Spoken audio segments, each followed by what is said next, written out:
hallow this meeting to your service and find in thee peace, wisdom, and strength. Grant that we may serve thee in truth and build our work on the good foundation of justice and charity. Be with us in all our deliberations. Give us this grace to think what is right and be our guide and counselor as we work for the good of our comrades, our communities, and for our state and our beloved land. Amen. Amen. Will you remain standing for the Pledge of Allegiance flag, please? I pledge allegiance to the flag of the United States of America and to the republic for which it stands, one nation, under God, indivisible, with liberty and justice for all. Thank you. Can you hear me okay in the back? I'm a Marine. I prefer not to do this. Hoorah! I'm the current chair of the Veterans Advisory Committee. Veterans and their families in our state are very well served. Statistically, the veteran population in the state of Washington is either the 7th or 8th highest of the states. Depends on how you measure it. Nevertheless, you're going to hear a lot this morning about the benefit, about the programs and the advice that is available to you from the Department of Veterans Affairs. You will also hear a legislative update.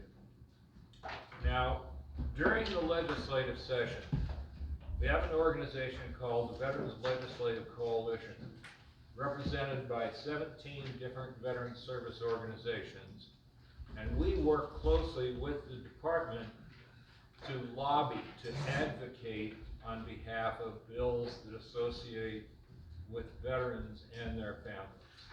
And finally, the last element is the VAC, the Governor's Veterans Advisory Committee. That's us. And our job is to conduct town halls throughout the state. Our next one will be in Aberdeen, and then in June in Squint. We try to spread it out, to get the information out to the veterans and their families, try and keep it online, as well as in person, and to get feedback from you as to what the issues are so that that can be reported to the governor. So thank you, Bob Wallace, thank you, Bob Garrison, everybody from this Legion Post, and thank you all for being here. Big program ahead of us. First, I want to introduce Sarah. Where are you, Sarah? Please come up. Sarah's got a commissioners meeting. She is the manager of Skagit County, our host. Please. Yeah. Good morning, everybody. Thank you for letting me go first since I have to leave a little bit early. I'm actually the Assistant Director of Skagit County Public Health, which is the department of Skagit County that administers Veterans Assistance Fund. Prior to working for the county 15 years ago, I was actually the Veterans Assistance Coordinator at Community Action. So it's been my pleasure to be able to continue working on veterans services. A few updates from Skagit County on what we're doing.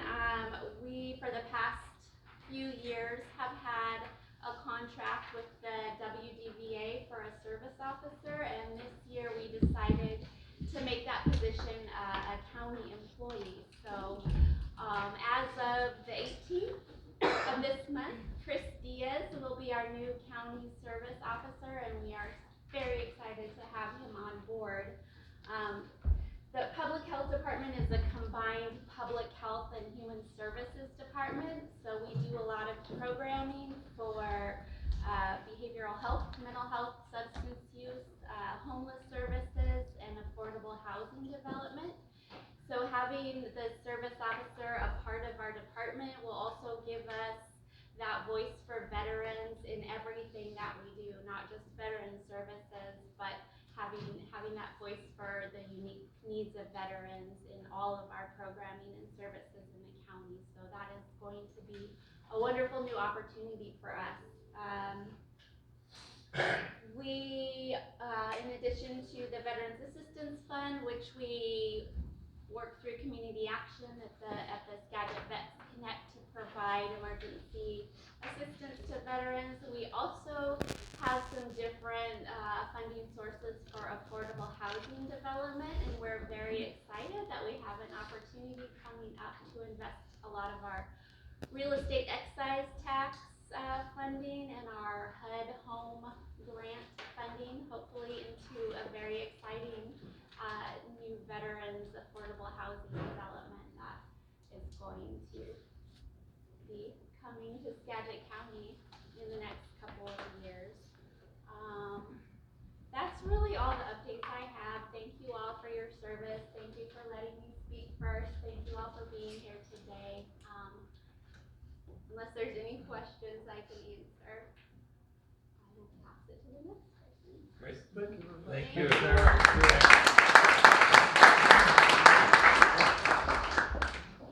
Ladies and gentlemen, at this time, I'd like to introduce the Director of Washington Department of Veterans Affairs, Alfred. Thank you. And I'm going to use the podium because, and I urge all of you who are going to be presenting to kind of come here and tie yourself to it. This session is being broadcasted live on Facebook so that a lot of veterans out in the community can view it as today, right now as it's taking place, but also later on because it's going to be posted on Facebook. So important for us to be able to be clear. The microphone is right there, so you'll be able to catch words a little bit easier. Like Bob said, I'm Alfie Alvarado, and I am the director of your Washington Department of Veterans Affairs. I have been the director since 2013, but have been with the agency for 29 years now. It's going to be 30 pretty soon. She was 12 when she came. And that after 22 years of active duty service in the U.S. Army. So I have a very quick update because I know that we have Rafael Lozano here who's going to give you a very brief update on your Washington Department of Veterans Affairs. But just to let you know how we fared in this legislative session. I'm not going to talk about legislation, only about what we got to be able to serve you, because that's really important. There are areas that we have to be able to invest to be able to make ourselves better to serve you, and that is information technology. We asked for some enhancements for the agency. We got them on supplemental budget, which is not the regular budget. There's a lot of competition for that money. We fared really well with that.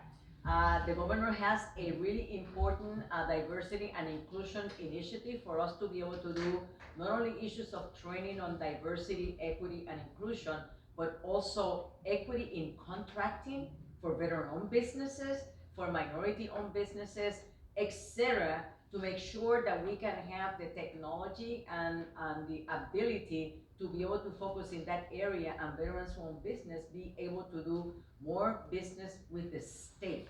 This is about the state. And if you know any veteran-owned business who is not yet registered for our veteran-owned business certification, please let them know, because that's going to be really important. The other thing, we got 2 additional service officers to be able to support our work in Eastern Washington.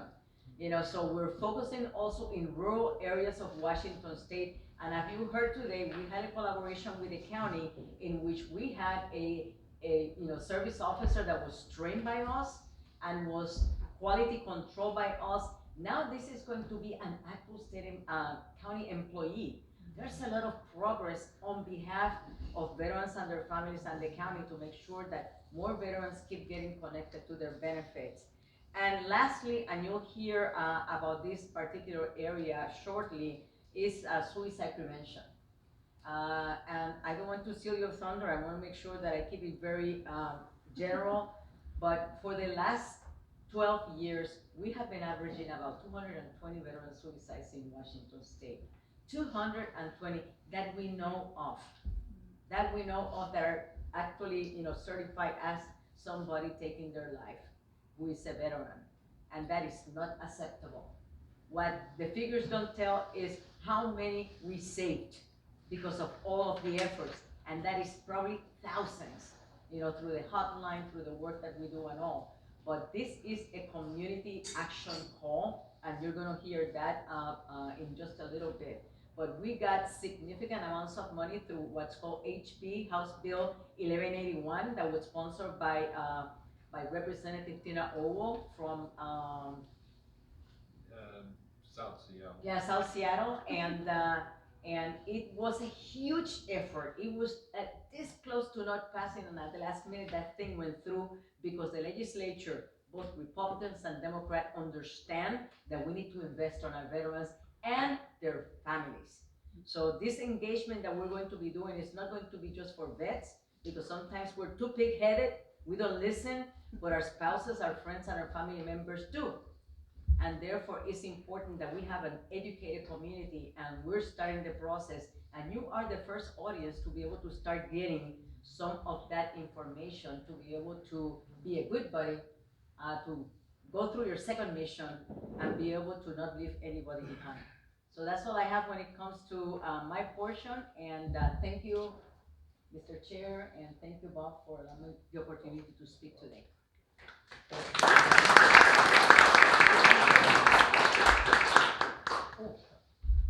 Raphael. There we are. Hi, everybody. Hi. I'm Rafael Lozano from your Washington State Department of Veterans Affairs. Bob, thank you for having us, for hosting us, and it's a pleasure being here. It's actually an honor to be here. I am an Air Force veteran. There we go. One. And I've been working with wdba. It'll be 10 years on the 15th of April. The first 7 years of my career here at wdba, I was working at the Service Center Central Office, where I helped take care of veterans on all of the gamut of benefits that they were eligible for. And once the agency figured out that I learned enough, they offered me a new position 3 years ago, and that's outreach and community partnerships, which I love doing. So it's an honor, like I said, to be here. I have some news for you. I'm going to give you some information that is maybe not super new, but it is new to some of you. So if you have heard this before, good. If you haven't, even better. So how many of you know I gave you a handout on a Purple Heart state? It's a flyer. How many of you know that we have chosen ourselves as of last year to be a Purple Heart state?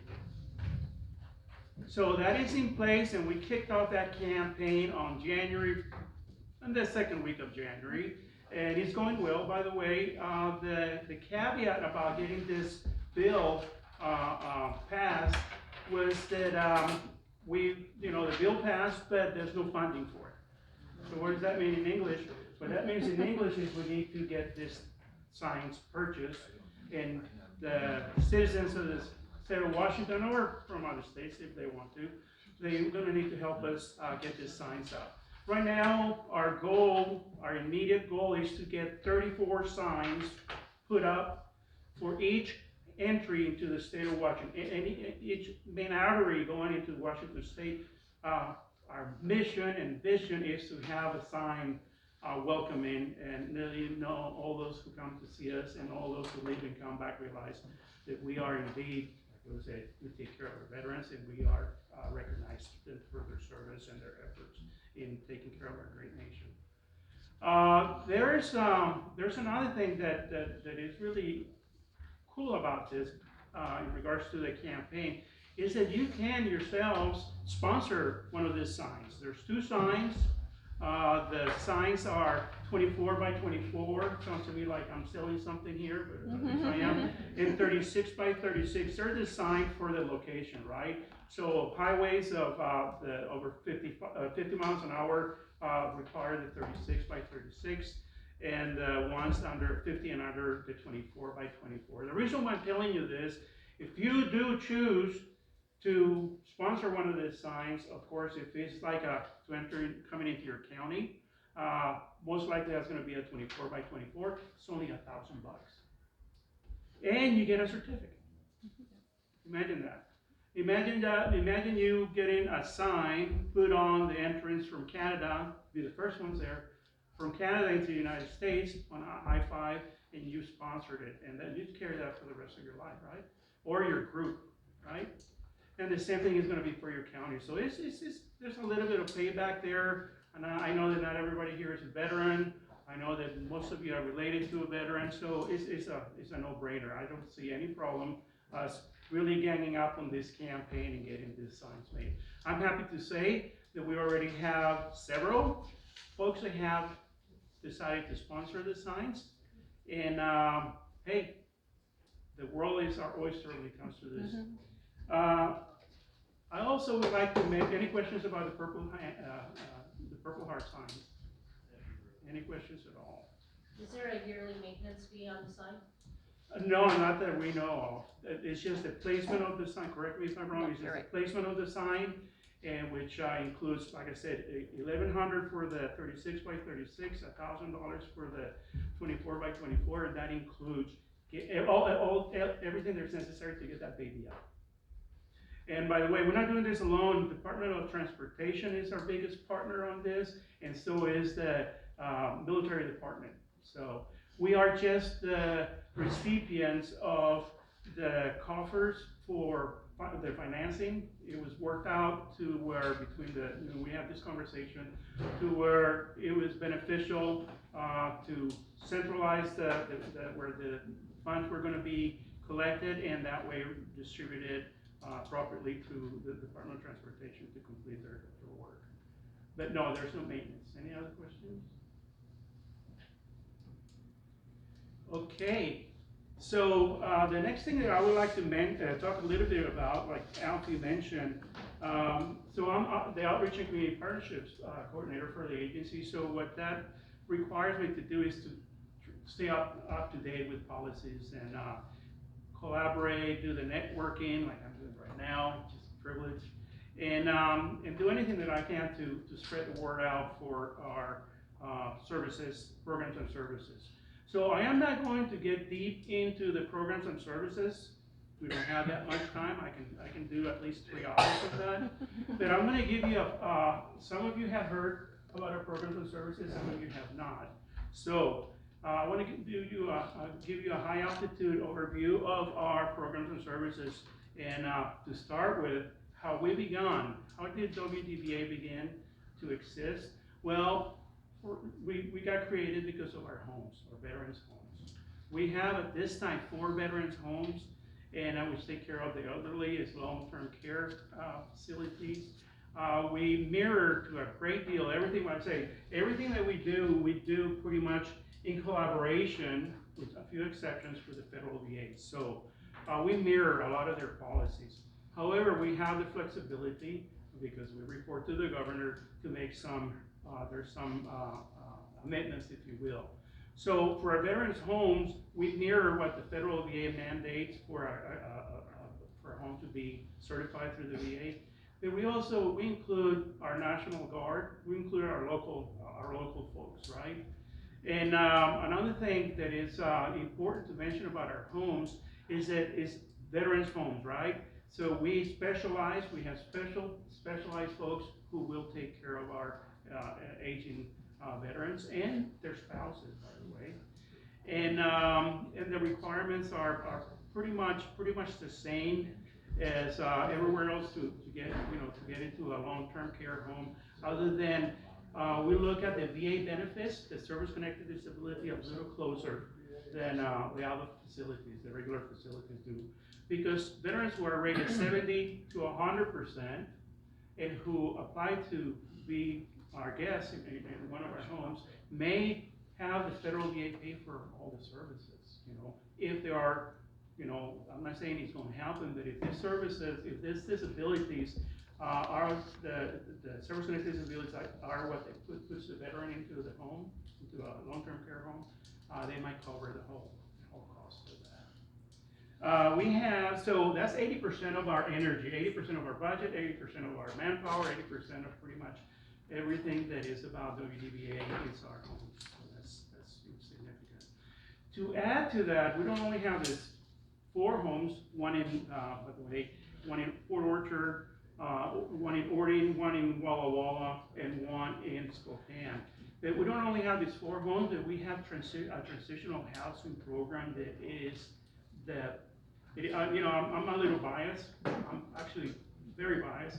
I think it's one of the best transitional housing programs in the nation because it is blooming to the point that we don't only have this place for veterans to go get out of the streets and get back on their feet, but we have, once they go through our transitional housing program, which is a program, 2-year program, once they get through there, we have developed a relationship or a working relationship with the Quixote Village.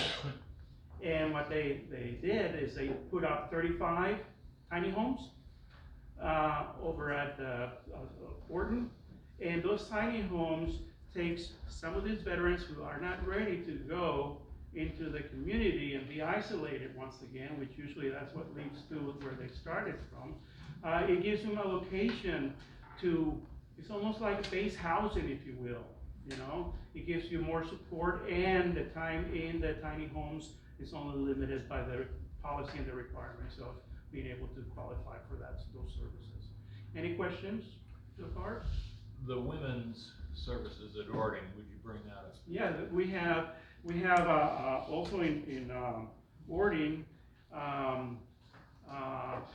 10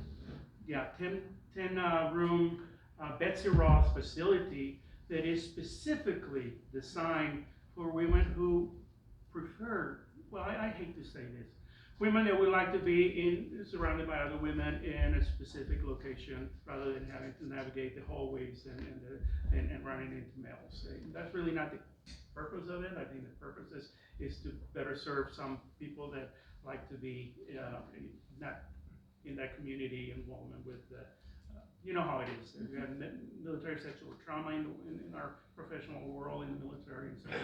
So it allows for 10 women to stay there. Thank you for the reminder. So we also, since we don't have a cemetery in Eastern Washington, we have what is called Medical Lake. It's right outside Spokane. And again, we mirror the requirements that the federal VA puts on, eligibility to be to get interment or be buried in one of our national cemeteries. The state cemetery pretty much does the same. The reason why is in Eastern Washington, obviously, we have Mount Tahoma National Cemetery on this side, and we haven't forgotten, like Alfie's always on the road, always pushing more, what can we do, how can we improve? And we're actually looking at, there's some tribal considerations for a cemetery, there's also central Washington considerations for a cemetery. That's just me talking, this is Rafael talking, but that's happening. Any questions about our cemetery? Yes. Question regarding the veterans' homes. Is there an income limit on that? So no matter what you have in the bank or what income? That's correct. So we meet, so if you look at the way that the long-term care homes look at the admissions, and thank you for bringing that up because we take not only VA, resources, VA money, but we take the insurance, we take Medicaid, we take Medicare, we take all those, we mirror the community, except that we have that extra support for veterans when it comes to service. If I understand it correctly, so the VA, Social Security, combat-related special comp, that none of that goes in to pay for the homes? Depends, yeah. That depends. Remember I mentioned the 70 to 100%? Well, I couldn't. Oh, I'm sorry, yeah. 70 to, everybody hear me okay? 70 to 100%. So if the condition why the veteran finds him or herself in one of our homes is due to the service-connected disability, the VA may cover the expenses. Okay. Otherwise, what's the cost? Now that, I can answer that. Yeah, Thank I you. can answer that. It depends. If a veteran has no income and they're eligible for 24/7 care, they don't have to pay anything. If they have certain income, basically it's that income, and they get to keep $160, which is called a personal needs allowance. In the community, if you go to get that same care, you get to keep $90. It costs about $6,000 a month, at least, to be able to care for somebody, and therefore, depending on the ability of the resources of that veteran, they do pay for that care. Okay, but again, we have veterans that are drawing maybe 2 or 3 tax exempt income due to disability, retirement, and so on. Correct. So that can be significant, and if you're rated 70 or what is it if you're 100% permanent total? You get to keep everything that you get, All right. whether it's railroad retirement, 100% service connected, a teacher's pension, any kind of income. If the VA 70% or more, they cover all of the cost of care, and the veteran and or the families get to keep everything else. All right, well, one other question, I'm sorry, it was difficult hearing you back there. You say that these homes are also available for a widow? On a limited basis, On a because limited- veterans have priority, Okay, and so, usually we want to serve the veteran first. all right, if the widow, now, what limitations does a widow have? Is it based on what the husband's disability was, or what? No, it would be based on a physician making a decision that the person needs 24/7 care. Okay, But again, they're very limited because our veterans get priority in our homes. Thank Okay, you, thank you. thank you so much. good. Any other questions? I gotta move on, somebody's probably flagging me, Lisa? Yes. Okay, so, Veteran Services, which I am part of, we are considered, boots on ground, boots in the trenches, meaning that, we are the infantry of the wdba when it comes to taking care of veterans. What I mean by that is Veteran Services provides, the claims assistance, provides some of the services that we offer in regards to the Veterans Innovation Program, which is a program that helps those who have served overseas get a little bit. It was tailored. Typically, it was tailored for our Guard and reservists. It's tailored to help our veterans when they come back and they're trying to get back into the civilian world. With a little bit of resources to get back on their feet. Example, if I have a veteran that comes back, active duty folk that comes back and decides to go to college and use their GI Bill, that the GI Bill takes a certain amount of time to kick into gear to get those funds, VIP may help with some of the expenses for, utilities and gasoline and some of those expenses. We also have Homeless Veterans Reintegration Program.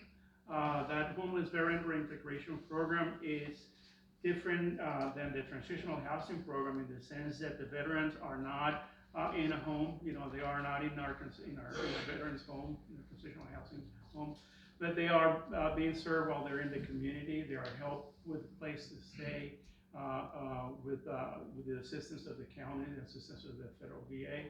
And then they are helped with getting back on their feet, and that whether it requires training, counseling, getting their claim developed, or getting some college assistance, any kind of assistance to get them back on their feet, to include interviewing methods, resume writing, and so forth. Yes, sir. I notice here that Skagit County's not on here. We have a lot of veterans out here that are homeless. Mm-hmm. And you wanna know what Helping Hands Food Bank is doing more than Skagit County is doing for our homeless vets. So one of the things that I like to mention about that is that when it comes to the Homeless Veterans Reintegration Program, is that it's funds that come out of the county. So it comes out of the county coffers as a Then you percent. need to get to the county and get them involved in this. Are you in this county? Yeah, I'm part of Skagit County. Yeah, that's what I'm saying. And I'm tired of I am tired of hearing income based. You're $1 over the poverty line. Okay? We got a Veterans Assistance Fund here. And the veterans should be running it. Not whatever the holder is. The veterans should be able to have a say. Hey, we get to help our Skagit County veterans. We get to make sure they aren't homeless. We get to make sure that their bills are paid. It doesn't matter if they're 100%. Helping Hands, who I work with, we do things without any thinking of, oh, you shouldn't be getting help. It doesn't matter what the income is. You need food, you get food. You need assistance, you get assistance. You go to the Skagit County Community Action as veterans. Oh, wait a minute, we need you to go to Skagit County, Community Action so we can get your name down that we're helping you. That's all they get. They don't get any help.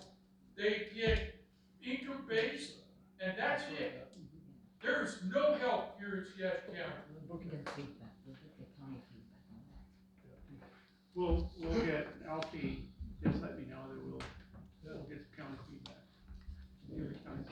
Thank you, sir. So one of the things that we try to do as an agency to alleviate some of these issues is, remember I mentioned the VIP program, the Veterans Innovation Program. There's a little bit of money to be had there. The veteran doesn't have to pay back. The veteran has to do an application. It goes right back to what you said in regards to income. But it's the need, and the income varies. Once a person applies for a VIP program, we might make, if they don't qualify for the VIP program, we might be able to find some other resources. That's what I'm trying to say. Because it is just more than wdba that is talking to you right now. It's organizations like the counties, organizations like the American Legion. It's a whole world, and we need to get this thing out there so we all are on this. So one hand knows what the other hand is doing. So I was just have been given that I have exceeded my time. I just want to say one last thing. It is my pet peeve. We do have, and I mentioned to this young man in front of me, we do have what is called a DD-214 database that is either managed by the state, which is we're talking about the state archives, or the Department of Defense.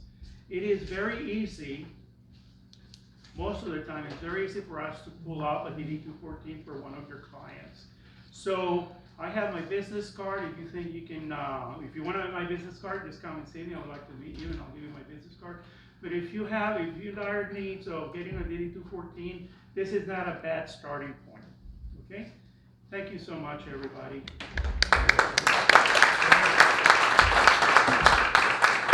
Legislative update with Heidi. If you have any additional question later, we'll be here, to do it personally, one-on-one. Sorry. All right, well, good morning. My name is Heidi Audette. I'm the Communications and Legislative Director for your Washington Department of Veterans Affairs. So thank you for allowing me to be here with you today. So this year was a 60-day legislative session, so it's what's known as a short session. Usually stuff happens really quickly, and there are fewer bills that get passed during short sessions. Let me just say that was not the case this year. I would like to commend members of the Veterans Legislative Coalition. We've got Jim and Chuck and Tom that are all on the VLC. They did a fantastic job communicating with legislators, making sure that the voice of the veteran was really heard throughout the legislative session so that they could hear how different measures would impact veterans and their families. So without further ado, I have a little list of bills that I passed out a little bit earlier. I'm just going to run through those really quickly. And then if you have questions, I'd be happy to chat with you after the meeting and provide some additional information on any of the bills. So the first one had to do with the State Guard retirement age. And this is not the National Guard, this is the State Guard. So the volunteer, kind of like the original militia that we have in Washington State. So this allows the Adjutant General to, on a case-by-case basis, waive the age limit for the Washington State Guard. The next one was sort of the biggest bill, at least for the Washington Department of Veterans Affairs and a lot of our partners, and a bill that really the VLC did a great job making sure stayed in the eyes of legislators, and that was House Bill 1181. It has to do with suicide prevention, creates a number of additional or new programs within the Department of Veterans Affairs. One of the visible things that it will create within the veterans community is a veterans license plate emblem. So we will be working with our suicide prevention team and also with the Department of Licensing to create an emblem that you'll be able to purchase and put on your license plate. So be looking for that in the coming months. This year we also had a couple of compact bills. We had House Bill 1286 and then Senate Bill 5518, and these have to do with the psychology compact and the occupational licensure compact. And what these do, it's really important for military spouses. So when you have a military spouse that transitions into the state of Washington, this makes transitioning their license much simpler, much more streamlined, and allows them to get to work more quickly after they've made that move into Washington state. House Bill 1357 has to do with overseas voters pamphlets, and it allows the pamphlet to be sent electronically and then printed and mailed back in so that the ballot can be cast on time for a voter that's overseas. House Bill 1642 had to do with the National Guard Education Grant, and basically this was just kind of a technical correction to a grant program that has been in existence for a little while, was something that the National Guard had asked for throughout the session. House Bill 1733, this has to do with the long-term care program, so the WA Cares Fund. Anyone who is working in the state of Washington is employed by someone other than the federal government. Beginning in 2023, will have to either have their own long-term care insurance or they will automatically be put into the WA Cares Fund. This allows for a couple exemptions that were important to the veterans community. One is for a veteran who is 70% service-connected or greater. It allows them to opt out. They can request an exemption because, as Raphael talked about earlier, they do have access to long-term care in a state veterans home or a contracted home in their community. It also allows military spouses to opt out if Washington isn't their state of residency. So if you know you're only going to be here for 2 or 3 years, you know you're going to be going somewhere else, you can go ahead and opt out of that long-term care tax.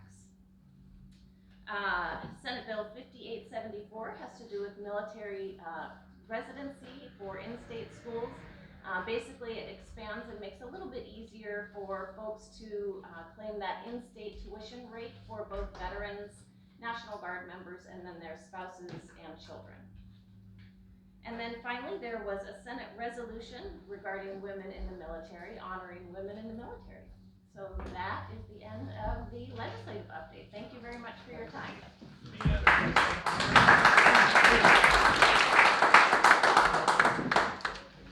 If I may add a couple of items. Heidi is invaluable to us. And there are a lot of things that the legislature considers that you might think are trivial. But the programs that they've been able to provide, the services authorized, are tremendous. For example, I think it was about 3 years ago, the legislature passed a bill that said, depending on the MOS, a member of the service, Marine, Army, Navy, who drives a truck can get a CDL without going through the $10,000 or $15,000 training program.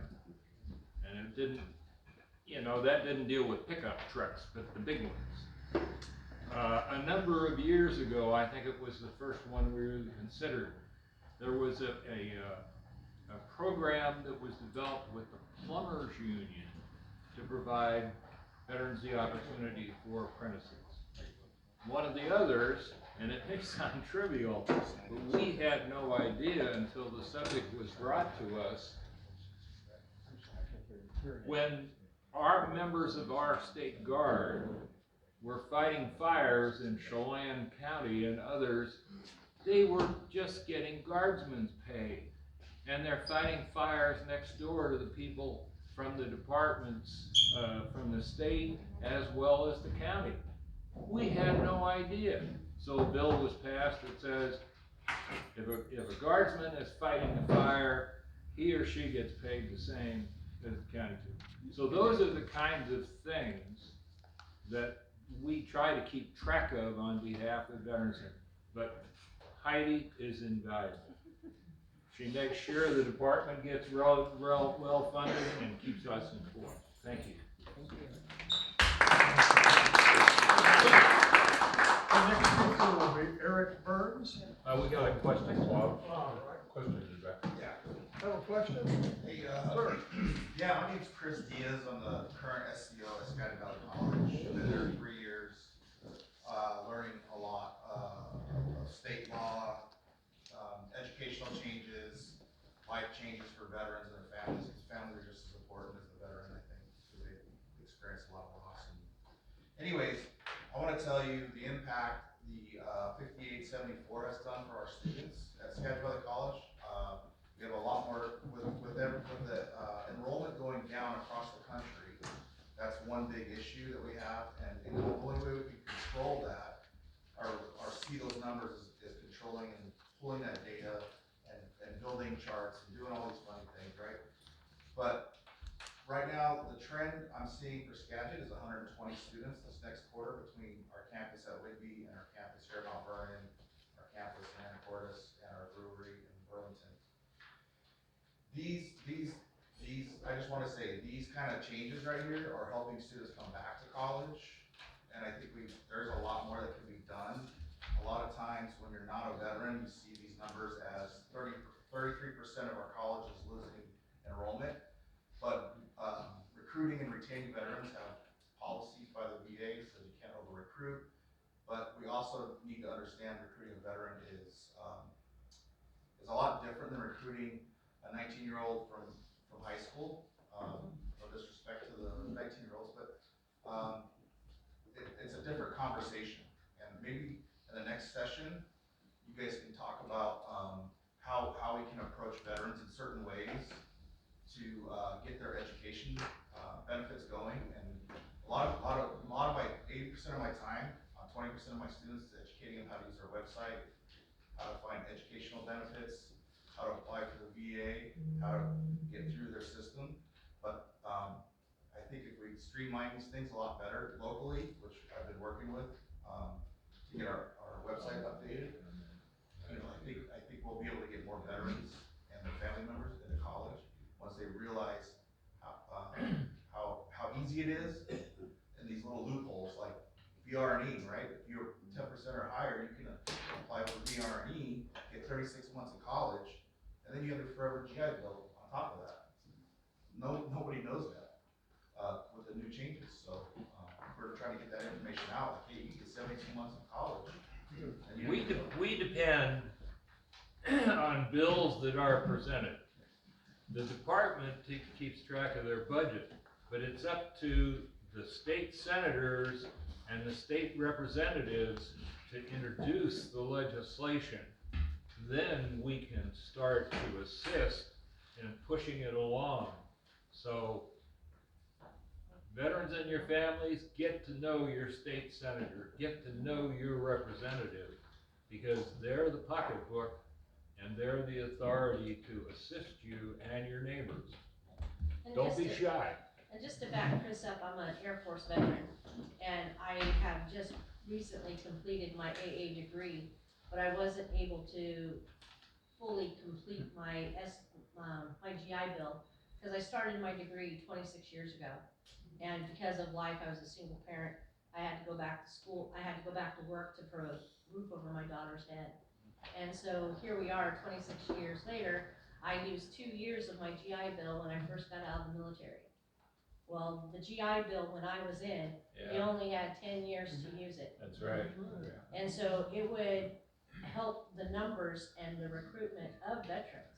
If we could get the GI Bill from my time extended, I mean, I'm not sure what the GI Bill forever is, I haven't read that, but there is a post 9/11 GI Bill.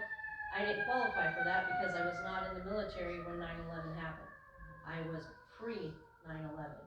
And so after 10 years, that GI Bill is null and void. You can't claim any of it that has been unused, even though I put into it.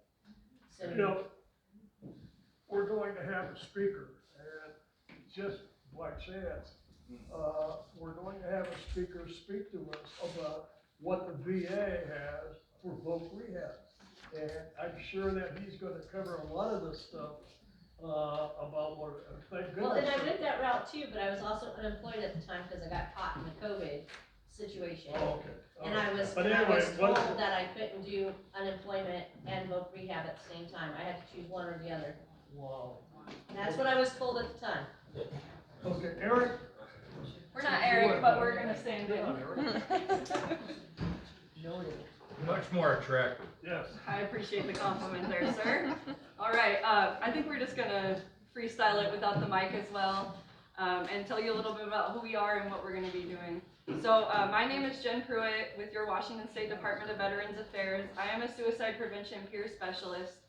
And I want to tell you I'm an Army veteran of 8 years. I got out in 2015, and I was that veteran who was homeless and didn't know what to do. I used a lot of these programs we're hearing about today, and I don't think I'd be here without them. So after I got out of school, I started with the state about 6 years ago, was helping veterans with some friends in the back there, and now I'm with your Washington State Department of Veterans Affairs. So that's a little bit about my story. So if you're out there today and you need these resources, reach out to them, and hopefully we'll figure out, sir, how to get some more into this area for veterans. So I appreciate what you said, with the passion you said it. This is my coworker Connie, and I'll let her introduce herself. Hi, I'm Connie O'Brien Larson. My husband is a combat Vietnam veteran with 22 years in the U.S. Army, and I have been working for WDBA as a veteran Vet Corps navigator previously at a college, and then as a regional coordinator, and now I am a veteran suicide prevention peer specialist as well. Now, some of what we are going to be talking about may make you feel overwhelmed or a little uncomfortable or bring back some memories, so please take care of yourself first, and if you need to step away, please do so. We have our veteran suicide prevention line is 1-800-273-8255, and you press 1 for veterans. We also have the text numbers, which are texting home to 741-741, and that gets you to the Veterans Crisis Line. The Native Crisis Line, type Native to 741-741, and that will get a tribal member on the other end of the line. If you want a Washington State responder, you type HEAL to 741-741. And I'll go ahead and apologize in advance for not having our slides. Yesterday, our office had no power all day, and then we weren't able to get the slides going on the computer today. So this stuff will be online, right? Yeah, Okay. on our website. Yeah, so you'll be able to see all this information today. I wanted to start out by introducing our team and who we are. So our program manager is Cody Garza. She spent the last 2 years creating this program and allowing for these positions to be here now today. Our lead is Eric Burns. Myself, Jen Pruitt, I'll be covering King County all the way up to Canada and over to the coast. Connie here, who you'll hear from in a moment, she covers South Tacoma all the way down to Portland and over to the coast. We just recently hired a Central Washington suicide prevention peer specialist. That's a lot of area to cover, so we also are going to hire a rural peer specialist who's going to kind of assist all of us in our rural areas and getting out to those veterans who might not be on the internet every day or knowing these services that are out there through WDBA. First and foremost though, our job is crisis response to veterans, service members, and their families. And there's no wrong door to how you reach our resources. So if anybody were to contact us for DD-214, VA benefits, or somebody in crisis, like we're gonna get them to that correct resource in their area, whether that's geographically or culturally competent. And we're not just gonna drop them at the front door either. We're all veterans ourselves or connected to that family. So we're gonna be following up and making sure that they didn't slip through the cracks. Today we're going to be talking about Thomas Joyner's interpersonal theory of suicide, our veteran cultural and current engagement program, and our governor's challenge. So these are pretty high level overviews of what our team and our program is working on. We did have a diagram in our slides, the diagram of his interpersonal theory. In the middle of the diagram, as we'll dive into here in a second, that's where we believe suicide happens. This theory is discussed in our LEARN training. So we offer a LEARN suicide prevention training where we dive into more of asking the question that's really uncomfortable, are you thinking about killing yourself? And so we'll dive into that, practice, and learn how you can approach somebody who you think might be contemplating suicide. Joiner's theory is based on 3 elements that have to be present at the same time for suicide to occur. Afforded belongingness, presumed burdensomeness, and acquired capability. This is the founding theory for the LEARN training. The intersection of all 3 is where you will find causes of suicide, near lethal suicide attempts and suicides. Understanding the causes of suicide allows for more empathetic and responsive care. The LEARN training stands for listen, empathize, ask the question, are you thinking of killing yourself? Or are you thinking about suicide? Reduce the dangers and next steps. Yes, sir. Yeah, I understand that you're asking these questions. The question I have is, what about addressing what's causing the mental health problem? If homelessness is causing the mental health problem, and the veteran is, they're on their last rope, okay? And they go and ask somebody for help, okay? And then they go into a office that's just cold, nobody listens, and they're told, oh, well, you're just a little bit over that poverty line, so we can't help you. Yep. And you know what's gonna happen? They're gonna think, you know what, combat is better than this. Then my buddies who lost their lives, I'm better off going to Valhalla. You're absolutely right. You're telling stories that I've lived, other veterans in this room have lived at all eras and ages. And that's what we're out here to do. That's what our team's out here to do. We know that right now we're only 4 or 5 people, but we're gonna get out here, we're gonna be at these meetings. I understand as a veteran, resources are a dime a dozen, they're everywhere. But we have to be out here, be consistent, we have to be accountable, we have to be in these areas that are rural. I'm from Tacoma, but I'll be up here, multiple times during the month and even further up to make sure that veterans like you, myself, and everybody, in Skagit can get these resources. And I think we have some very powerful people that are listening to everything you're saying today, and it's tugging on heartstrings, you know what I'm saying? So I appreciate you continuing to speak on that. And we do realize that suicide, it's not just that one thing. I like to describe it as like that octopus. It's all those things. It's not just homelessness or not having food, or it's the no's that you hear, and that's really tough. So we're gonna try and do our best with the support of the community in reducing that. We have a veterans cultural engagement training. So this is to help community members, providers, talk to veterans and engage with veterans in a culturally competent way, not asking, hey, did you go to war? Did you do this? We're trying to teach better than that now.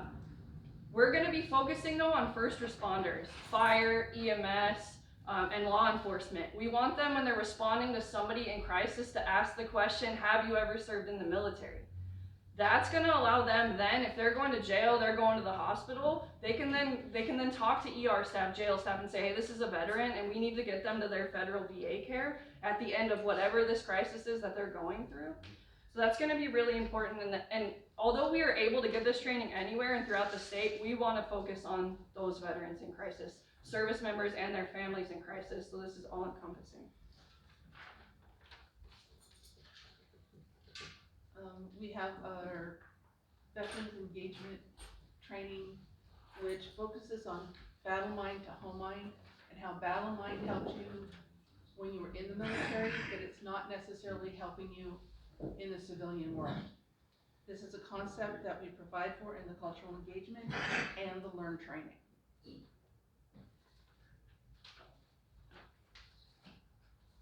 So now I'm going to dive into what the Governor's Challenge is and how our team is going to cover all 3 groups of the Governor's Challenge.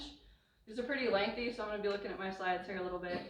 With Group 1 in the Governor's Challenge, we have the Never Worry Alone program. That's from Rocky Mountain Mental Illness Research, Education, and Clinical Center. So that's gonna allow suicide prevention teams to reach out to providers, and anybody that's gonna be interacting with a service member veteran and their family in crisis. And they're gonna be able to provide better tools that are relative to that person and that individual. We have the Ask the Question program, which I just mentioned, with fire, EMS, and first responders, law enforcement. We have a National Guard campaign, so that is partnering with social media and other communication networks to get out to those service members and their families to let them know that these resources are available for them now and then when they get out of the military. And then we have our tribal community, so this is really important for our team and for our state. We're collaborating with our tribal SMEs to be able to implement culturally competent programs. We want to be able to lean on our tribal members and SMEs to be able to work with their families, veterans, and their communities, because we understand that's a big part of a tribal veteran service member of their family's lives. All right, on to group 2, Connie. And in group 2, we have Psych Armor, which administers and creates veteran cultural training for mental health providers to work with veterans and be considered veteran ready. Optional training is provided as well, specifically a 5-module component for clinicians to say that they are veteran ready, meaning they have more understanding of veteran culture to be able to help veterans in their clinician work. We also have the ETS sponsorship, which is a peer mentorship program that is designed to assist service members who are transitioning to veteran status and equip them with the tools that they need and the awareness of the resources within their areas. We also have the VSO training, which is the federal VA working to hire and train more VSOs for the state of Washington. And then we have a grant program that was created by House Bill 1181 that establishes and provides for suicide prevention, peer support, and other assistance to organizations, including nonprofit and peer support community programs that address veterans, military members, and their families who may be at risk of suicide and other mental health crises. Go ahead with your question. Sorry, I heard peer support for ETS. Yeah, right? so we have But, hold on, Yeah, I have another question for Yeah. you. Okay, how many of you were medically discharged? Anybody? You were medically discharged. yes. So when you were medically discharged, you only had 2 weeks to get out of your active duty, right? I got out in 2015, so I think things have been a little bit updated. It depends on the service. Yeah, I was. It depends on the service. Okay, that's fine. 2007, I was in Fort Stewart, Georgia, okay? I tried to set up a place to live in Linden. I tried to set up a job in Linden. You know what I heard? When do you get out? Well, I don't know, it's a medical discharge. But when you get out, let us know. Basically, F you. Yeah. I didn't get orders to transition out until 2 weeks. I had 2 weeks. If I didn't have my mom living in the Anacortes, I would have been homeless. So what are we doing for this medically discharged veterans? So my last job, I was I have some folks in the back who will talk in a minute, but I was a disabled veterans outreach program manager on Joint Base Lewis McChord, and I worked with the Soldier Recovery Unit. Now we have programs, and we've completely transitioned everything with the transition program. 180 days out, 300 days out, we're working with service members to create a plan. We, with the Soldier Recovery Unit, so we have some very big people at JBLM who've been working, their veterans, their spouses, and they have created with the transition programs now, if you are medically transitioning, you don't know your exit date. It could be a year, it could be 6 months, and it can go quick and it can sneak up on you. So they are waiving all the requirements for the ETS date, and you can just jump right into these internships and programs, and it's not just for the veterans, for military spouses too. And I mentioned some folks in the back, they're gonna talk about programs that are out there as you get out to become a veteran, how you can get back to work, and the funding that surrounds that. So that's changed now, and I'm happy to tell you that. Okay, I wanna jump back into group 3, we're almost done, I appreciate everybody's time. So group 3, we have Safer Businesses Recognition. That is working with firearm dealers. We are going to have safer conversations in firearm dealers' businesses. We want to be educating them on suicide prevention. This is in development, it's not quite implemented yet, but House Bill 1181 changes liability laws, absolving liability of a business for storing firearms without the owner having access to those firearms. So that's a big thing coming up.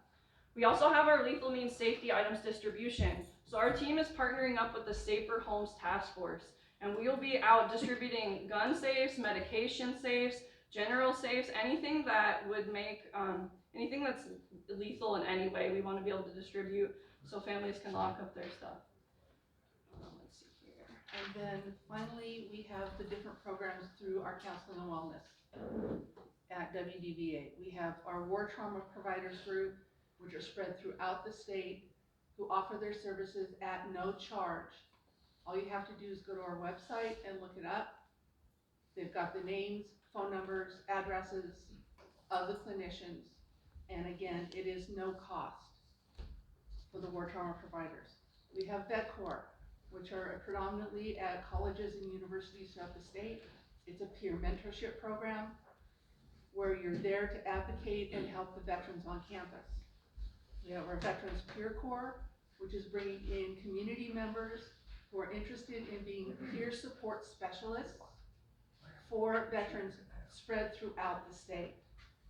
We have our Veterans Conservation Corps, which we have internships all over the state, and veterans are getting soil rehabilitation and work therapy through those internships in conservation. We also have our Veterans Training Support Center, which offers trainings at no cost. You just go to the website, you can sign up. It offers continuing education units for various classes.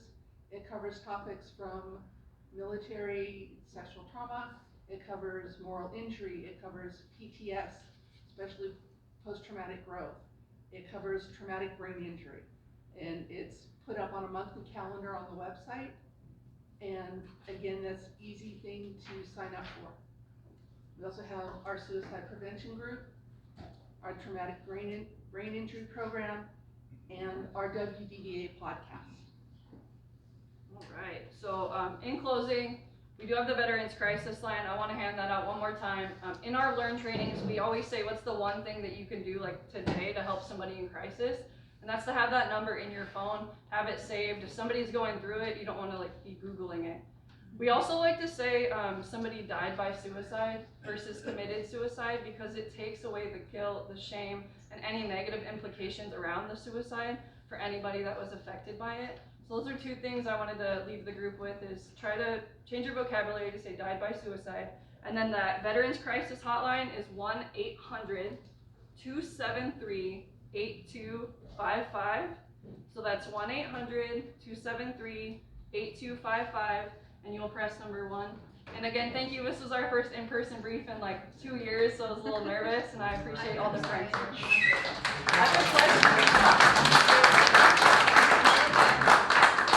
I have one question in the back. Go ahead. Is there any help for children of veterans who are suicidal? Yes. There is through our war trauma program, and I'm struggling to think. I think some of them will actually call the suicide prevention hotline as well. And I know in our psych armor trainings to providers, it does a deep dive into veteran and service member children and some of the things that they go through. So we are training providers a little bit more competency on that. Thanks for that question. And thank you, everyone. Thank you. Yes, sir. I hear a lot about go to the website, call this number, do that, do this. In eastern Skagit County, which is as rural as you can get, we have a lot of veterans up there who do not have access to internet, even if they own a computer. I hear you. You lose service right away. And a lot of them don't have cell phones or service. How do they? So part of that. Is there any outreach, people actually going out into the rural areas? Yeah, that's a great question. That's kind of what we're in the works of developing, and I'm sure you'll have. If I can add as a comment, in the VAC reports to the governor, we have pointed that out for a couple of years, and as a matter of fact, the governor's budget this year has included funding to expand internet services in the rural parts of our county. But we are very well aware of that, and we have pushed it twice with the governor's office, and the governor paid attention. Thank you for that. I would say our team specifically is doing the outreach, meeting veterans where they're at, but also developing the knowledge in the community. So we're not going to be there all the time, but the community is. So not only going out there, but I guess just spreading the knowledge. Randy, do you have something in the back? I do. I'm Disabled Veterans Case Manager for the state of Washington, Burlington Security Department. And I go out to the communities to do outreach, and I hold meetings with veterans up at the Community Action in Concrete. So if there's any veterans up there that would like to meet with me, you can get a hold of the Community Action up there and they'll get a hold of me. Also, I go to the other towns, Anacortes, I go to Friday Harbor, Stanwood, LaConner, all the small towns in this area. So if there's a veteran that needs the help, they can reach out to us. Also, there are phone programs. If you have a veteran up in that area that needs a cell phone, there are programs through the VA and through Community Action that have phones available for VA. Yeah.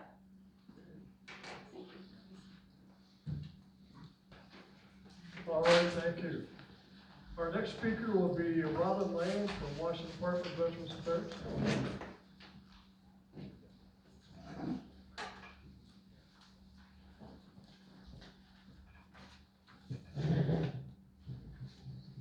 Hi, good afternoon. Thank you for the opportunity to speak here. I really appreciate you allowing me to talk about this new program. So my name is Robin Lang. I use she, her pronouns. Last summer, I was hired by your department, or Washington Department of Veterans Affairs, to be the LGBTQ+ Veterans Outreach Coordinator. I need my glasses. I'm actually an Army veteran. I retired in 2015. I served in Bosnia, Iraq, and Afghanistan. My background is actually in IT. I spent my whole life in IT and cybersecurity, but one day I was sitting at my desk and I received this email talking about this job. And being a veteran and being a member of the community, it was something that was incredibly personal, that I would be able to help veterans. So I took a shot at applying for the job, and yay, got it. So I am the first person to fill this position. This position was created last year to help LGBTQ veterans in the state of Washington. It's actually written into the RCW, so it is law. The legislature decided it was important enough to write this into law, and so because of that, I now fill this position. So big picture, I'm here to help LGBTQ+ veterans and their family members connect to their benefits, and also the services that they earn while they're through their military service. And my goal is really to lower the bar to accessing those services and provide a friendly face for the LGBTQ+ veterans community. And there really is a trusted resource, an empathetic entry point for people to talk to, and then connect them to the services that they earn. When people ask about what services they are, I don't have a bucket of special LGBTQ+ services.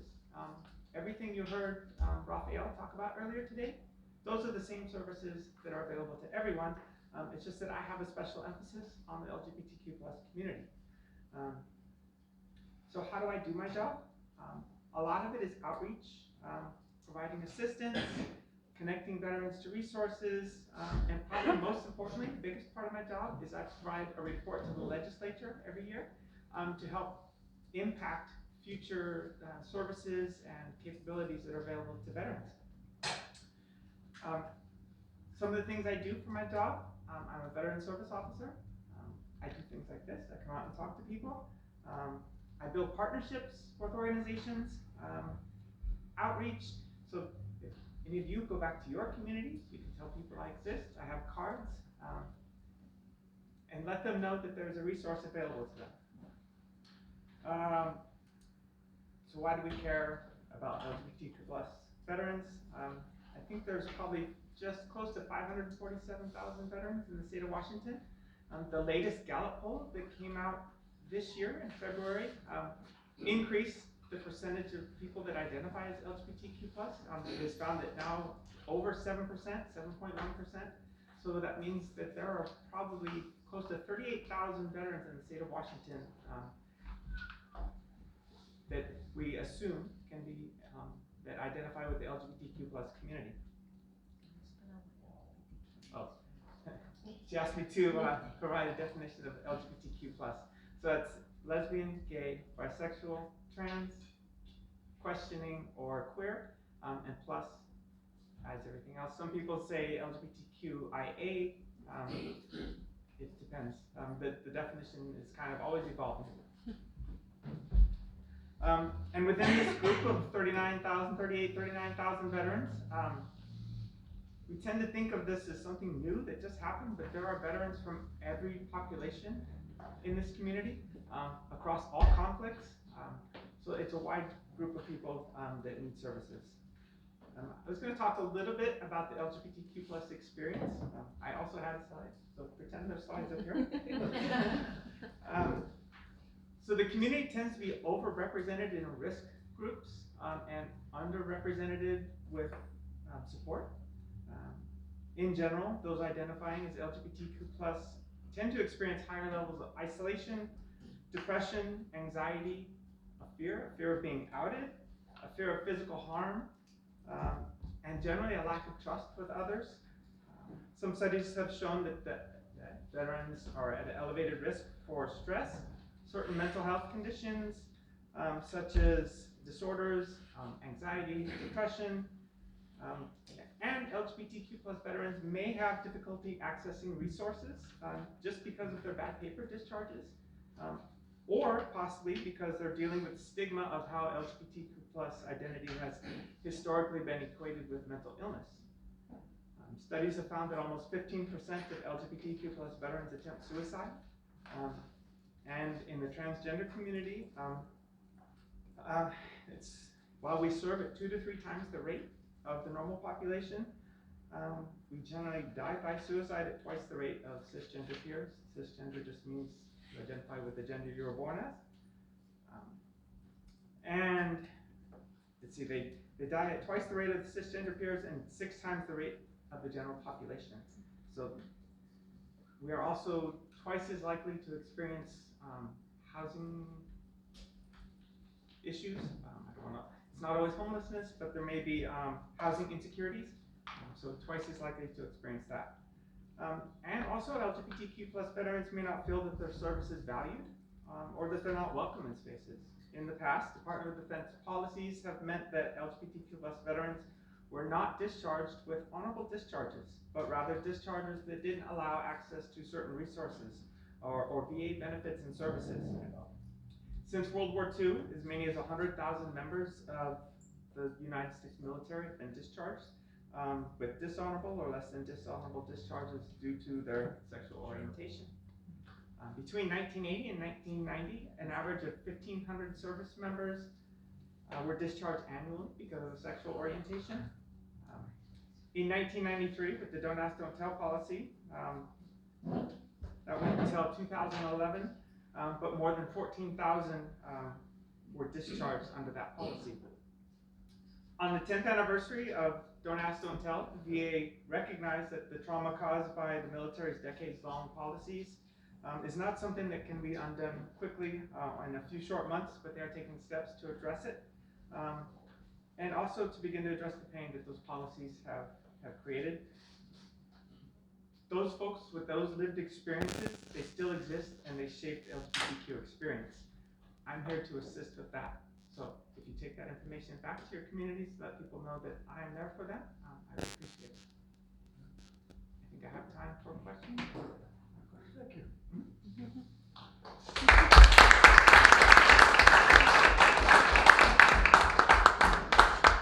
Our next speaker, during our town hall, we try to bring as much information to the veterans as we can.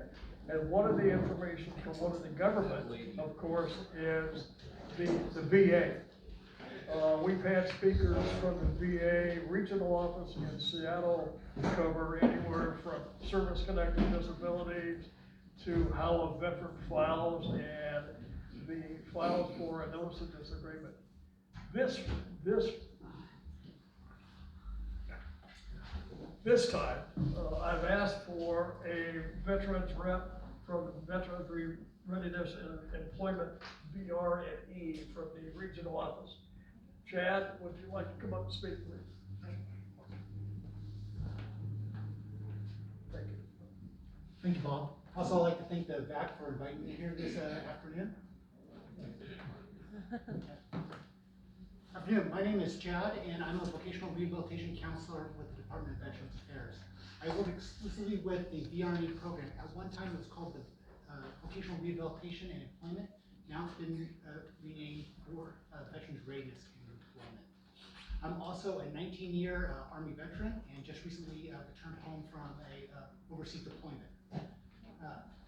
The goal of the VRE program is to assist veterans with service-connected disabilities prepare for, obtain, and maintain suitable employment. And suitable employment is what's in line with the veteran's abilities, interests, and aptitudes, and does not aggravate their service-connected disabilities. The employment focus of VRE has 5 separate tracks. There's rapid access to employment, there's re-employment, which is usually for your reserve and guard service members. We can't hear you very well back here. Can you, is this better, sir? Better. Okay, great. Okay, so I'll try to keep it, right? Is that okay? Yeah. Okay, great. Put the mic a little closer to your mouth. Yeah. A little closer, That's right it. there, okay. Yeah. And also we have other training programs that can assist veterans with service-connected disabilities prepare and obtain that suitable employment. Right? And this, VRE offers 48 months of what we call potential entitlement, and that's entitlement or time on the books that a veteran can use our program for to train and prepare for suitable employment. Once training is completed through our program, we actually partner with the ESD, which is the Employment Security Department, to provide employment services for our veterans. And I'm just here to also ask or answer any questions that you might be interested in asking in regards to VRE, as well as I just want to share with everyone is that there are 3 counselors that are actually assigned here in Mount Vernon that serve all the way up to the border and down to Seattle and to Spokane. So I can answer any questions about the VRE program. Anybody have any questions? Thank you. Thank you. Thank you very much. What do you do for TBI? Because some veterans may have a traumatic brain injury, and the problem is keeping employment is not easy. In fact, in this state, the way it is that they hire that veteran, they get a tax break. After you get the tax break, bye-bye veteran. And then they say, oh, well, you know, you didn't get this, or you didn't get that, you know. So what are we doing for traumatic brain injury with veterans who they need structure, they don't do well with change, and also they need the respect of other people, because those people may know that they have problems with post-traumatic stress, and they think it's funny, i.e. Walmart. Walmart, if you get hired on as a, you know, at Walmart, you are used and abused. So what are we doing for these veterans? When a veteran is using Chapter 31 VRE services, they actually work hand in hand with a vocational rehabilitation counselor to develop a very specific plan for their service-connected disabilities. Yeah, and I did the Chapter 31, and still I couldn't maintain a job. In fact, I'm on individual unemployment, and my job now is volunteer. I volunteer at Bowman, I volunteer here. That's all I can do, because I'm like, well, if I'm going to get paid by the VA, then I'm going to, you know, I'm going to volunteer. That's my full-time job.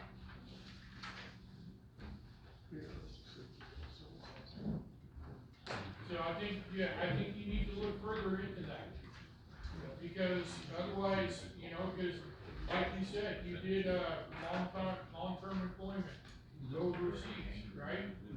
Well, there's more veterans that are coming home with traumatic brain injuries. There's more people that are coming home with lost limbs. What are we doing for them? There are even some that have lost an eye. Because you know the enemy. These IEDs, they get bigger. They know how to kill us. They know how to maim us. What are we doing for them? That's good. Go ahead. Go ahead. So, when there is an initial application and use of the Chapter 33 program, the disabilities at that time are used to develop the individual rehabilitation plan, which is known as the IWORK. That plan can continuously change throughout the program. So if this person's disabilities worsen, then that plan can be changed for the overall benefit for the veteran and eventually find that suitable employability for them. Okay. So it can always change and be more adaptive to the specific needs of the veteran. Okay. Yeah. Okay. Well, that's good. Any other questions? Can I add on to what you just said? Yes, sir. And when their plans change, if they change because their disability gets worse, the school that they're going to, they have a disabilities program that helps them to get what they need to do with their course. And as they change, they will change.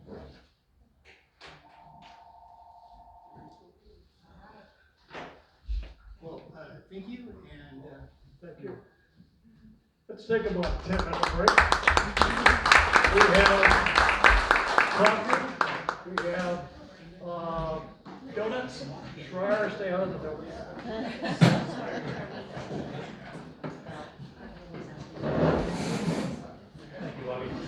So Jennifer and Connie did a fabulous job. I haven't met you before. I haven't met you before in person. Oh, yeah, no, not in person. Yeah, nice to meet you too. So, you were looking to come over here, and you phone called from Sam. He was, how happy was he? He was not very happy. So, it worked out kind of weird because it worked out kind of weird because they checked my references before I got the chance to like tell him. So I was like, he was great though. He almost choked me up though. He was like, I'm so proud of you. Oh, I bet. Yeah. No, he was. Have you worked with him for that? Yeah, I've been with him for 21 years. I don't know. We did Yes Fest together. Okay, so yeah. I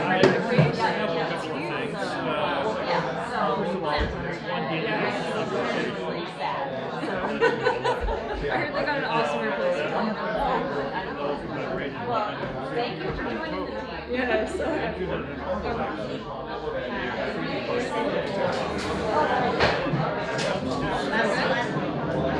For joining us today. I feel very honored and privileged to be a new member to this Veteran Affairs Advisory Committee, working alongside my veterans and peers doing this community work, but also being able to work alongside you. Good afternoon, my name is Shelly Willis. I am a 25-year U.S. Army veteran. I retired right here in George Base Lewis McCord in Washington State. So I am a transplant. My husband also retired in 2012. I retired in 2013. And by right of the customers that live in our house, Washington State became our home because they needed a place to finish high school. And now, fast forward, they both achieved master's degrees in college and we're still here, right? But we're still here because there is a purpose and a reason why I believe we were guided here. This was our last duty station, and my husband always said that God had jokes because this was his first duty station. And he was in the infantry when he first joined the Army. We both retired as finance soldiers. And so my time here in Washington State has really truly been interesting post-military service, being able to serve honorably and retire and not really have an idea as a woman who served what I was going to face, and also being a part of a lot of the great work that this state has done since 2013 that I've been a part of. Early auspices of the things that you see today that have helped and assisted many of our military families. I won't just say our transitioning service members. I will say our military families, our military community as a whole. The love language I like to use when I talk about us is military community. That embodies everything, everyone that is a part of this community, including our allies, those who have not served but felt a need to be of service. And that is important, because when you have a moment like this and when you have an audience like this, it is key that you advocate. So, sir, you've been standing up all morning, you have been advocating, and if everybody went as hard as you did today, all the time, there could be some more chains moved. So I commend you, sir. Thank you so much. And because of you, we will continue to fight and break those barriers down that are so necessary. And I just thank you for your dedication and service. Thank you. We'll be the service too. Okay, yes, sir. So I am here today to talk to you about the Washington State Women Veterans Advisory Committee. But I wanted to preface that by the journey that it took to get here, if you'll give me a little bit of time. I just really want to say, like, this journey as a woman who served, we all look alike when we're in those boots. But what we're not prepared for is the change in culture and behaviors and beliefs after we leave service, in that special little safe bubble that we're in. And we also we're not necessarily prepared to be treated as differently. So as a woman, you think in uniform, you have a voice, you're doing what you gotta do, taking yourself through the process to get promoted, to do whatever it is, for however long that lasts. In the hopes that, no one's talking to you about post-military service. Now, what the promise is that resources will be provided for you. We have a transition program for you. But what I can say about Washington State is that we have been able to master relationships in a way that has allowed us to work hand in hand with our military leaders and our community based service organizations, our veteran service organizations, and our community at large, to try to create ways for transition and transformation after service to be as seamless as possible and in multiple ways. When it comes to being a woman who served, we're still an underrepresented demographic.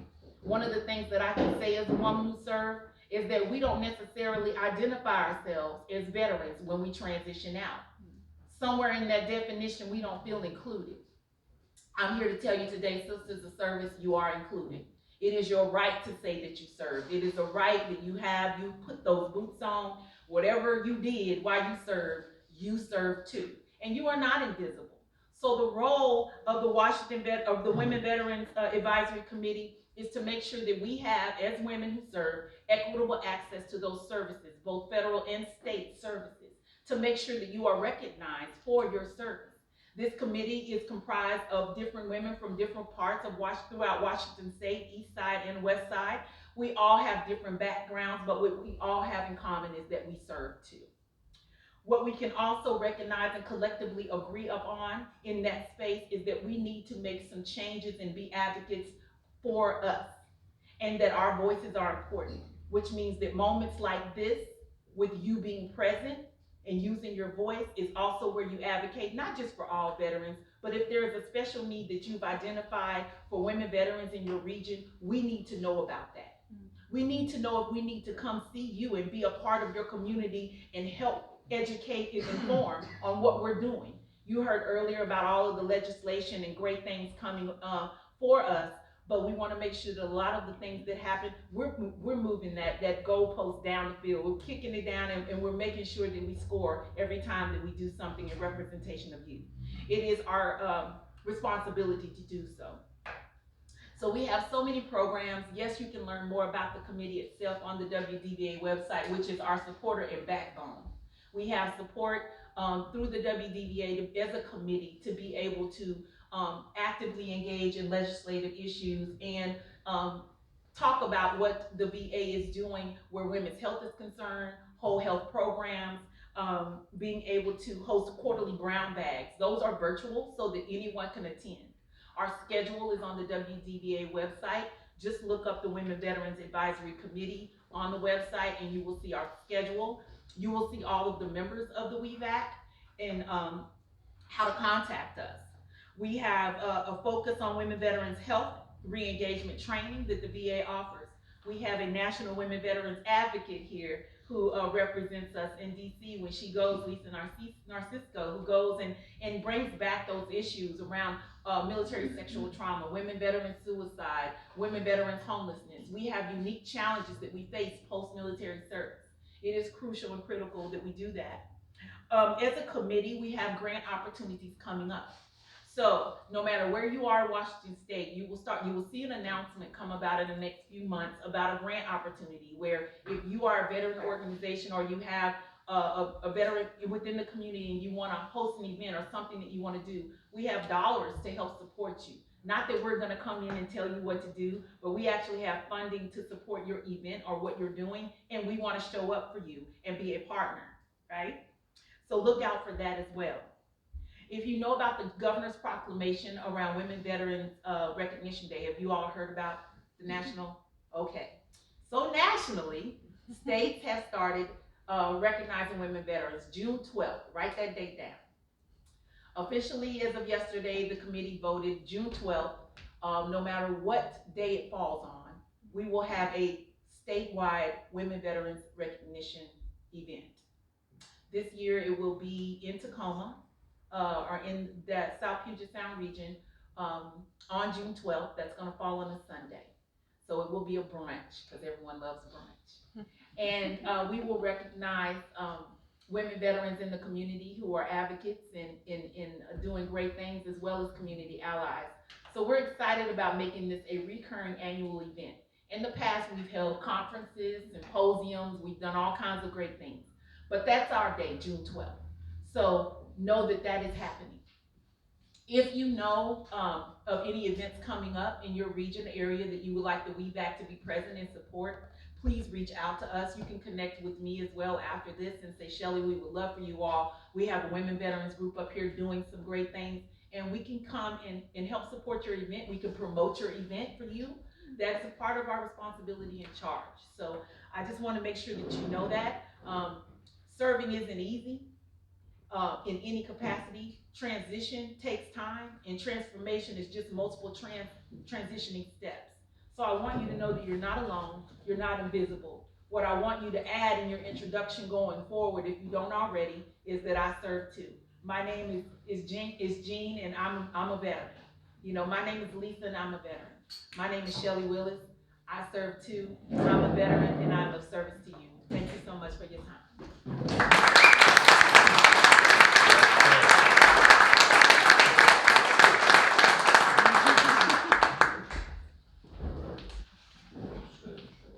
I have one question to ask, if I may. Who's from the seagoing services? Raise your hands. Hey. Good. We've heard the Army, we've heard the Air Force, and the Marines, but we've never heard anything from the seagoing, so thank goodness. Bob, you're up. Well, that's because the Army is better.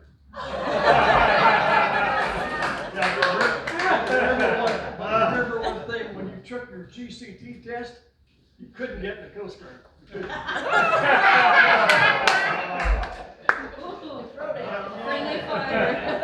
Our next speaker is DBOP, DBOP. Everybody know what that is? Disabled Veterans Outreach Person. And Employment Security. Yes. Go ahead, Bob. You almost got it. Oh, yeah. All right, I want to thank the committee for having me up here, and I want to thank the Post for hosting this event. Everything veterans is near and dear to my heart, so we've had a lively discussion, and I appreciate all that. I am Paul Pilot, and I'm a United States Navy veteran, and and did a little bit of sort of Air Force stuff. I was in Airedale, so I worked on the flight deck, and I worked on F-14. So they say the aircraft carrier is a dangerous place to work, and Boy, that's the truth. so it is. I had my head on a swivel, but I still had my right ankle crushed on the flight deck in 1985. So at the age of 21. So yeah. So I've been a disabled vet since 1988. And I'm just fortunate to be working for the state of Washington through Employment Security Department. And like Raphael said, I want to give you like a brief 30,000-foot overview without like putting anybody to sleep. So anybody heard of like an AJC? Okay, so I'm sorry, what was that? AJC. Go ahead. It's an America's Job Center. There you go. Right on. All right, another donut for her. So the American Job Centers are set up by Department of Labor. We are all funded from Department of Labor. And within the American Job Center, there's 2 veterans reps, the DVOP, so Disabled Veterans Outreach Program, and a lever. So the lever is the local Veterans Employment Representative. These 2 people are supposed to work hand in hand to get veterans hired. I'm in, forgive me Army, but I am in the trenches with the troops, like squaring away the resume, helping them network, making sure they're job ready, that kind of stuff. And I provide a resume to the lever, and they work with businesses 40 hours a week to try to get veterans hired. So they're my recruiter, as a way of putting it, right? So I'm in that process. It's all about employment. However, like it's come up multiple times, and just today. Well, what about the resources, right? Like, what about the resources for veterans? Like, where does that come from? And our program has 0 funding, no funding, right? I can help with resumes all day long. I can get veterans hired. I can network for them, but we have no funding. So I rely on my community. So we've got Al Jensen here from the American Legion over in Bellingham. We've got Brent Wagner from the Bellingham Vet Center. I'm reaching out to like the mission, base camp. I'm dropping off stacks of cards everywhere I can. So I try to be we don't really have that much funding for advertising either, but so, I'm just trying to get out in the community like this and like advocate for veterans. So, it's in my heart and soul to do this. Within the last, what's March? So in the last 3 months, I've gotten 2 veterans hired with the Social Security Administration. One was a Iraq combat veteran, injured in combat. He's working in Bellingham. And the other one I just got the news yesterday, got a Navy veteran hired with the Social Security Administration in Mount Vernon. So, we've all been through COVID, and we've all been isolated, and, I worked at home with a laptop for 1.5 years. Things, moments like that, it's like you can make a difference in a veteran's life. And that's why I'm here. But, to the gentleman's point right here, my Iraq veteran right here, I'm also working with, a veteran that's been homeless for 2 years, right? And I don't really have a way to help him except to be there for him when he comes in, to go through his reality again, and try to encourage him to, we referred him to the VA and that kind of thing. So, I'm there for him just as a cheerleader, right? To keep him going. So, it's not all great hires and, everyone gets an awesome career, but the DVOPs are here for you. So Randy Bowman is the DVOP right here in Skagit County, and she does a lot of outreach, especially to the rural counties. We do outreach to the tribes. I don't want to forget that, like Lummi and Nooksack or tribes that I'm honored to work with and help their warriors, their veteran warriors. So I didn't want to forget that, but my main thing would be like reach out to you know, a DVOP. In your, I have an Excel spreadsheet for the whole state of Washington. So if it's OMAC, need help with the veteran in OMAC, I got a vet rep. So and open it up to questions, because I could, go ahead, sir. Yes, question. If I was gonna come to you, for help putting a resume together, what would you like me to bring? I would like you to bring your employment history. Okay. That's something that I can't generate. All right, photos maybe? What's that? Photos of a past job or anything? Whatever can help me to build a resume. There's a lot of help through onetonline.org, as far as like just coming up with tasks. But yeah, just I need the job history.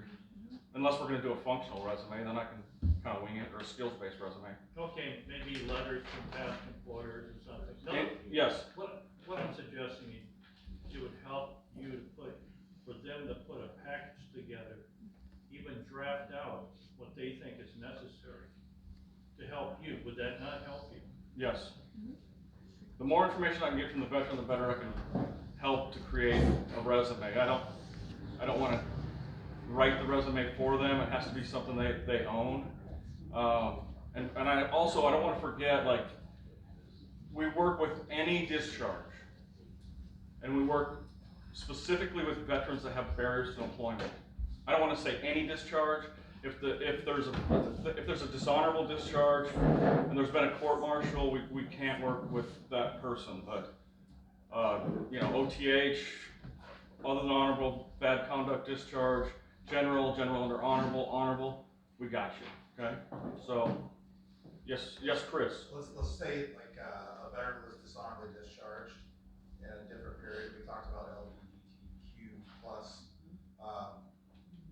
Do you guys provide a resource to send them to help? Like my stepdad, he was kicked out of the Navy because he punched a lieutenant in the face back in the 70s, right, or 60s or whatever.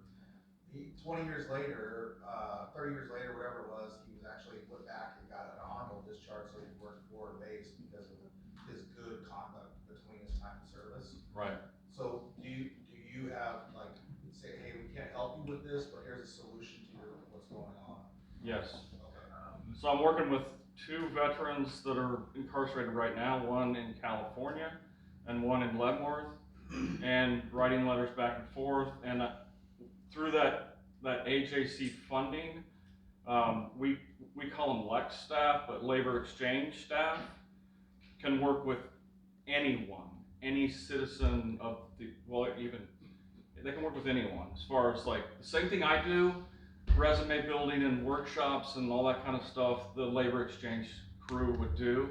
And that's who I'm referring, you know, the veterans that are dishonorably discharged. I'm referring them to our labor exchange staff once they're released. So, if I could add a comment, each of the services has an appeal process. Navy Marine Corps, it's the Board for the Correction of Naval Records. And the veteran has the opportunity to appeal his or her discharge to get it upgraded. Who is the best source to refer a veteran to one of those reconsideration programs? So most professional service officers who have been trained and have experience in, you know, the area of benefits will be able to start the process to assist a veteran in being able to do that. You have to file appeals. Right. If it is an LGBTQ, you know, which, you know, Robin mentioned that there have been a lot of veterans, you know, a lot of who were discharged because they were gay. Robin is the resource. She is the statewide expert to be able to connect that person potentially with legal services, because there are some discharges that may require a lawyer to be able to get things done, and there are pro bono lawyers that do this kind of work, but she would be the one that would be in that particular niche. Everybody else, you know, a qualified, certified service officer should be able to assist in starting the process. What about other dishonorable discharges that? Well, you know, other dishonorable, it depends, you know, court martials, are very difficult to turn over, especially, but for the most part, if the VA and the military services are recognizing now the fact that emotional wellness, PTS, and all those things could have been a factor in an incident, and therefore are more open to looking at this kind of discharge. But it requires somebody helping walk that person through the process instead of just filing an appeal. Expertise is really important, and That's why I was asking Yes. Bob about, instead of saying, no, we don't have, we can't help you, what's the solution? Correct, Right. yeah. So that we stop, TA from saying too much. Yeah, no, and it will be just being able to connect that person to somebody, whether it's going to be the VA. But let us help, in the State Department of Veterans Affairs if there's doubt, because we'll be able to contact the right person. Okay. I also like to add, and I have dealt with this outbreak, that it requires time. It's like a VA pension. So it's not just a matter of helping that you you're going to give step by step, because they go back. I mean, you have to prove your character, like you mentioned, you have to prove your character for the previous years. There's a whole history that has to be met to include letters of recommendation. So this is not a cakewalk. So someone that is going to be there and follow up is the key thing. And I wasn't trying to put anybody on the spot. The only reason I asked is I have a student who can't get educational benefits based on their charge. And it's not my thing to ask why they were discharged, but it is my way is finding them a solution. Because if I can't give them a benefit, I don't want to turn them away because they're still better in my eyes. So that's the real reason I asked. Thank you for all of this. Okay. I think that's Are you finished? We got any more questions for Paul? If not, I Are think. you a Marine, sir? Yeah. Did I mention I'm in Whatcom County, so, and I'm also covering Oak Harbor because we lost our DBOP transferred out of Oak Harbor. So, yes, Alfie. And what is the better known name for AJCs in Washington State? Oh, thank you very much. I'm glad you brought me around. WorkSource is the AJC in Washington State, and WorkSource, WA.com is where everything lands, all the virtual workshops and that stuff. Thank you, Alfie. Great, thank you. All right. Appreciate you. Thank you very much. I want to thank again the hospitality of this American Legion post. Bob Garrison, who's one of our VAC members, is the post commander. This has been a terrific event, and the boss is here, and I better shut up. She was, after all, a sergeant major, and we know what the hell to do. Yes, sergeant major. Yes, Colonel. So I would like to recognize and thank Bob for offering his Legion home for us to be able to hold this event, and by giving you our Servitors Who Serve Excellence in Action point. Thank you, sir.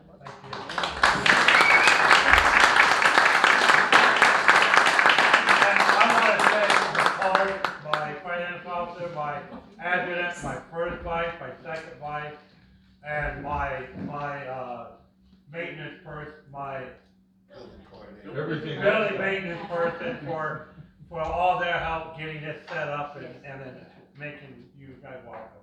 So thank you. Thank you.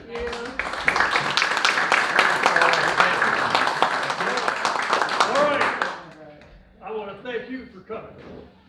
As I started this, I said this is the first one in person.